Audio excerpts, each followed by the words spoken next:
In this video, I'm going to talk about the 7 fundamental pillars to recruiting agents, as well as many of the lessons that I learned along the way that helped me arrive at these 7 pillars. So stay tuned. Hi, I'm Mikesh, one of the co-founders of Real Estate Game Changers, where we share proven strategies and tactics that we use to grow our real estate businesses from across the country.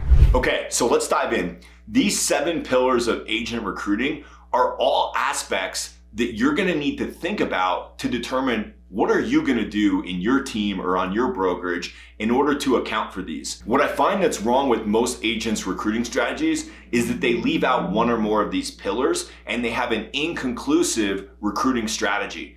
But if you focus on these 7 pillars, and as we go through it, I'm going to give you thought-provoking questions and ideas to consider for your own team or brokerage. It's going to help you develop a strategy that's going to be all-encompassing, and it's going to help agents have the confidence to move forward. So let's get into these pillars. The first one, number 1, commission splits.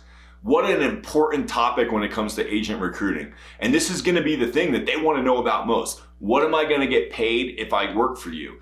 And I really think that their thought process in most cases is backwards. And a lot of times I'll help them understand that.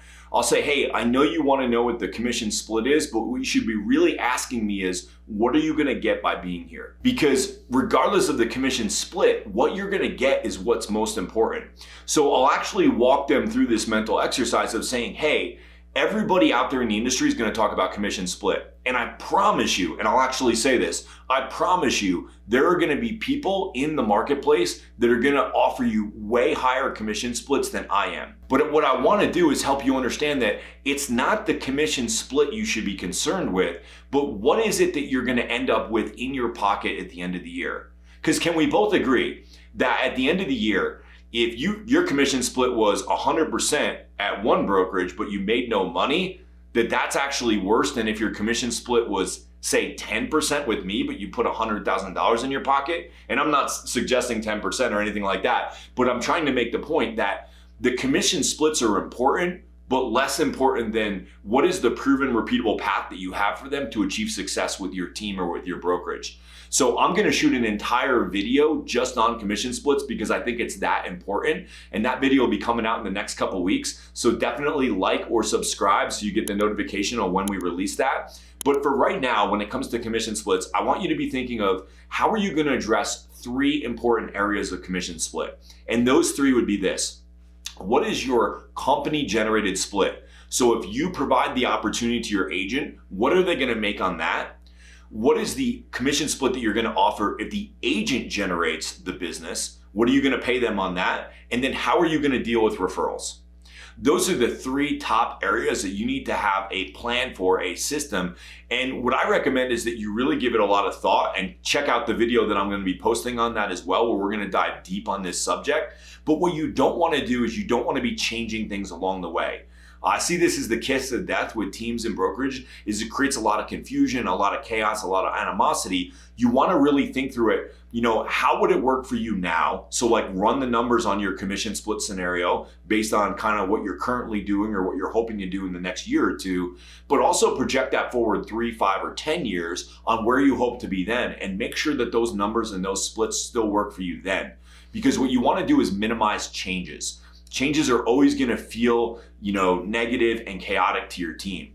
So that's what I want to cover right now in commission splits, but I do want to remind you, take a look at the video we're going to release on this, where we're going to go really in depth on commission splits in the future. Number 2 is, what is your accountability plan for your agents? And this is one that often goes overlooked, but as I look back on the hundreds of agents that I've recruited over the years, the number 1 reason I believe they chose to work for me over my competitors was because we had a rock solid accountability plan.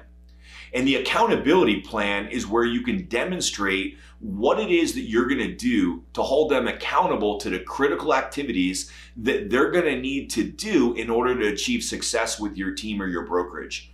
And people don't want to talk about this because they feel like it's what the agents don't want to hear. But what I found is quite the opposite.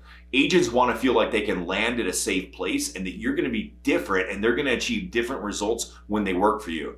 And I like to use the analogy of a coach. And I say, look, there's no great athlete, no great player that doesn't have a coach.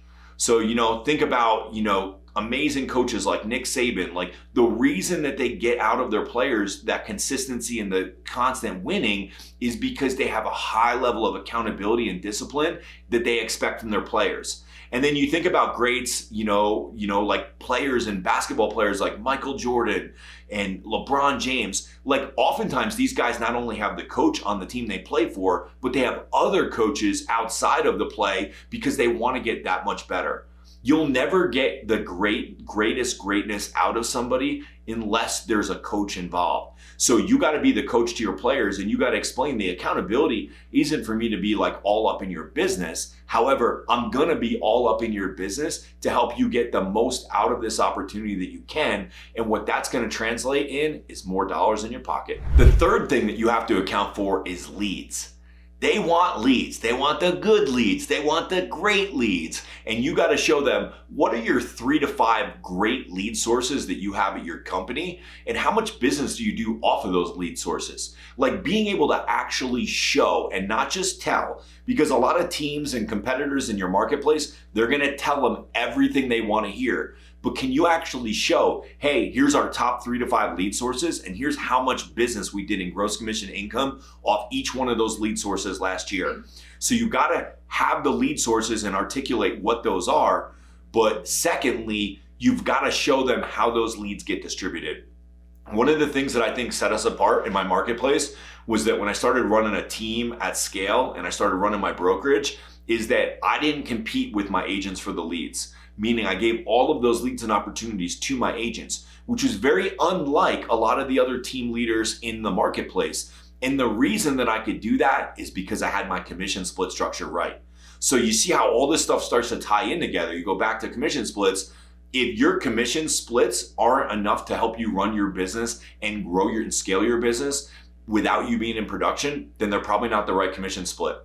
And a lot of people are trying to offer too much out to their agents, and what they're actually doing is they're actually destroying the business model that they're trying to set up. So when you can show that, hey, you've got the right commission split structure, you've got the right accountability, and now you're offering out leads, and this is how you do it, and this is how you distribute it, you're really setting yourself up to have competitive advantage over many people in your market who don't do it this way and haven't thought through this. So what does your lead distribution look like? How does that happen? Actually showing them. And what I like to do is provide examples. Like, hey, here's a new agent that started with us and they did a multi-million-dollar deal right out of the gate because we have this very democratic lead distribution policy that treats everybody the same. And it's going to help you get up and running. And I would even tell people, like, look, I'm willing to give my best leads to you even before you're ready, because you're never going to be ready until you have the opportunity and you can fail through and work some of these things that we're going to work on together. But you have to show them what is that lead distribution process. And then also, equally important is, like, how do you manage the leads? So what are the expectations? When a new lead comes in, do you have a detailed, defined process for how those leads get worked? Again, when you're recruiting agents, they're going to want to see that your processes, your systems, your differentiation is different than your other competitors, because that's going to provide them with a pathway on how they can achieve success with you that's going to be different from anywhere else. So can you show them what is the process that you use to convert those leads at a high level, and what does all that look like? It's going to go a long way. The fourth thing is, what is your tech stack? So if an agent comes to work for you, what access to tech are they going to have that's proprietary or unique? This could be the way you manage your leads. It could be tools that you use to manage and follow up with your leads, such as things like, calling systems or texting platforms. What's your CRM? How do you manage the follow-up process long-term, even after the sale? So what's all that look like? How do you obtain reviews? Do you have a referral generator system? Do you have technology that helps them do this? What technology do you have that's going to make their job easier? So if they're out in the field and they're working with clients and they're needing to write offers, and what does all of that look like? Analyze all of the tech that you have in your business, and don't be afraid to showcase that to the agents, and start from the beginning of the process. hey, when you start with us, we have this tech platform that's going to integrate you into our team. Maybe that's something like Teachable that helps them get up to speed with all your platforms. Maybe you do all that through a G Suite. What is it that you offer tech-wise that's going to help them be successful with you? You need to actually demonstrate that in your recruiting presentation. Number 5, support. And definitely a very big deal and on the top of the mind of agents that come and sit down with you. I like to go who, what, when, where here. So like, who is going to help them? Who do you have available to if they come to your team? Do you have office staff like office managers and admins or transaction coordinators, or do you have virtual transaction coordinators? And then like, what are they gonna do for them? Like, what are the specific processes? Like, how do they help them, generate more business? How do they help them follow up with their business? How do they help them close files? Where does this take place? Do you have an office? Do you have a virtual environment that you operate out of? When does this happen? Do you have weekly meetings? Do you have, I like to help agents see, like, we have a whole process that's gonna help you be successful, and we're gonna start with the end in mind. So we have an annual goal setting appointment that we're gonna have, just you and me. We're gonna go through this, and then we're gonna keep track of how we're doing monthly. We're gonna have a monthly meeting, but we're also gonna have a weekly meeting. And then like, how does all this happen? You've got to show people what are the layers of support that you've put in place where you can take, okay, this great offering of, hey, you got a great commission split, you're gonna be able to make a lot of money with our leads and like all of our opportunities that we have. But like, how does that all come together? And I believe that the support a lot of times is the glue to all of that. And then training.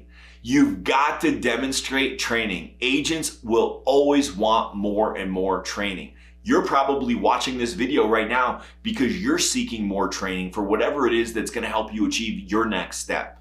It's no different when the agents that come to you. So what kind of training do you offer? Do you do sales training on a weekly basis? We did. We had a weekly sales training component for all of our agents that could plug into. And what we would do during those weekly sales trainings is we would have a topic that we would address based on how we saw the company doing. Maybe we were really crushing it with listings, but we were struggling with buyer representation. Or recently, in the last couple of years, one of the things that we trained on a lot was how do we deal with multiple offer scenarios? How do we help ourselves win those so that we don't have to go out and show our clients many more properties because we keep missing out on multiple offer strategies?